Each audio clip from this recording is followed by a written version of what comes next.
Noi, cei mici, știm să dăruim. Câțiva puși s-au transformat în Moș Nicolae pentru copiii mai puțin norocoși. Ei și-au dus hâsuleții, păpușile și mașinuțele la spitalul de jucării și de acolo mai departe către copiii care provin din familiile defavorizate.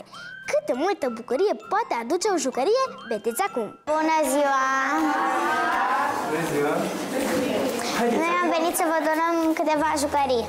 Moș Nicolae a trecut anul acesta pe la 19 copii din familii defavorizate din București. Pentru ei, moșul a venit datorită unui grup de puști care au înțeles că nimic nu se compară cu bucuria de a dărui. Ei au donat o parte din jucăriile și hainele lor copiilor care mănâncă la cantinele sociale. Să dăruim este frumos pentru că te simți împlinit, îl bucuri și pe celălalt, te bucuri și pe tine, îi bucuri pe toți. Eu m-am simțit foarte bine când am dăruit jucării, pentru că unii copii chiar n-au jucării și poate ar trebui să-i dăm și noi. Mai am și o girefuță care o cheamă girefuță amuzantă și are niște forme, dar nu știu unde le-au judecat. Și un hipopotam care îl cheamă hipopotamul amuzant. Spitalul de jucării din București este unul dintre locurile în care se pot dona jucării, haine sau rechizite pentru copiii care provin din familii defavorizate. Haideți să veniți cu mine să pregătim pachetelele pentru copiii defavorizați. Normal că vrem. Haideți! Se întâmplă destul de des să vină în vizită la noi copilași care își dăruiesc jucăriile.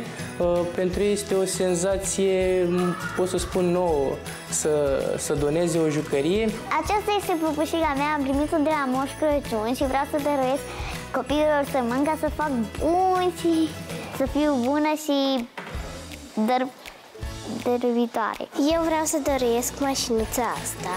Am primit-o de la mami când aveam vreo 5 ani și mi-a plăcut foarte mult. Acesta e dinozaurul meu preferat.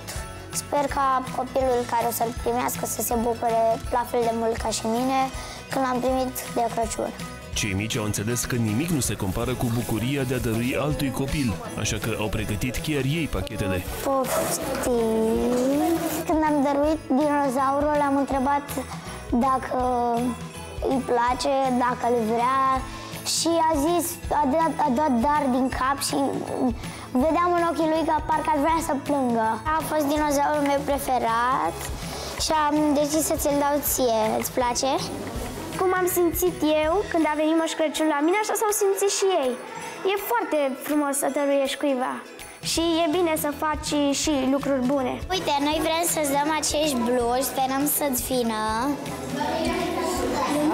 Îți plac? Da, îmi plac. Cadourile i-au emoționat pe toți copiii, și pe cei care au dăruit, și pe cei care au primit. Am primit o căciuliță, blugi, o păpușă, mamă, un bebeluș. Venea să plâng, adică de la cât se bucurau ei și noi, oricum ne mai putem lua altele.